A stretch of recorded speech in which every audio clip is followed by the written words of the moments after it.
আমাদের পাড়ার মোড়ে রয়েছে একটি কামারের দোকান। কামার সারাদিন কাজ করে, আর তার ছোট্ট ছেলে সারাদিন তার পাশে থেকে বাবার মুখে নানান গল্প শোনে। খেলাধুলা করার চেয়ে বাবার মুখে গল্প শোনাটাই তার বেশি পছন্দের। এরকমই একদিন সেই ছোট্ট বাচ্চাটি তার বাবাকে জিজ্ঞাসা করল, এই পৃথিবীতে তো সব কিছুরই মূল্য আছে, তাহলে মানুষের মূল্য কত? এত ছোট্ট একটা বাচ্চার মুখে এরকম প্রশ্ন শোনার জন্য মোটেও প্রস্তুত ছিলেন না সেই কামার। কিছুটা থমকে গিয়ে তিনি উত্তর দিলেন, বাবা, মানুষের মূল্য নির্ধারণ করা যায় না। একজন মানুষের মূল্য নির্ধারণ করা খুবই কঠিন কাজ। তখন বাচ্চা ছেলেটি বলল, পৃথিবীতে তো অনেক রকম মানুষ আছে, তাহলে কারো মূল্যই কি তাহলে নির্ধারণ করা যাবে না? পিতা তখন বলল, না, সম্ভব নয়। বাচ্চাটি কিছুই বুঝল না। সে আবার তার বাবাকে জিজ্ঞাসা করল, মানুষের যদি মূল্যই না থাকে, তাহলে এই পৃথিবীতে কেন কেউ গরিব, আবার কেন কেউ ধনী? কেন কেউ বেশি সম্মান পায় আর কেন কেউ কম সম্মান পায়?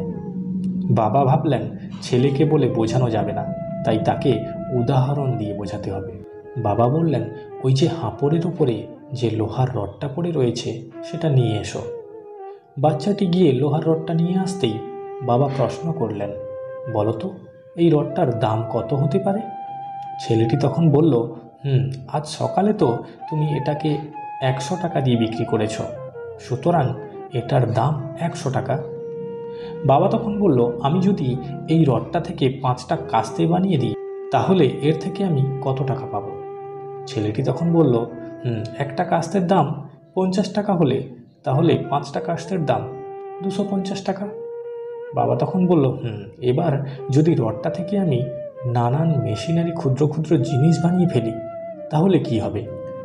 ছেলে তখন বলল, তাহলে তো এটা থেকে আরও অনেক টাকা পাওয়া যাবে, কারণ মেশিনারি জিনিসের দাম অনেক বেশি। এরপর বাবা ছেলেকে বোঝালেন, যেভাবে লোহার রডটির পরিবর্তনের সাথে সাথে তার মূল্যেরও পরিবর্তন হচ্ছে, ঠিক সেভাবেই মানুষের মূল্যও নির্ধারণ হয়। একজন মানুষ বর্তমানে কী অবস্থায় আছেন এবং ভবিষ্যতে তিনি নিজেকে কোন জায়গায় তুলবেন, তার উপরেই সেই মানুষটির মূল্য নির্ধারণ হয়।